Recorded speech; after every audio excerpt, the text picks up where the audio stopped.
Пораст на пациентите со рак на простата, подобрена дијагностиката, превентивните прегледи клучни за исходот. Денес беше одржано предавање на тема Превенцијата спасува животи.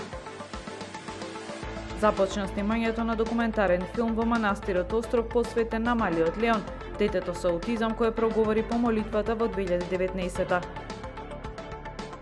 Нуркачкиот центар Амфора реализираше акција за чистење на дното на езерото од Сараиште до пристаниште.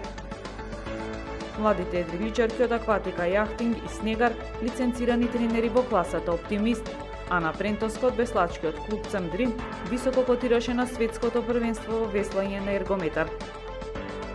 Времето утре сончево со мала облачност, температура до 14 степени.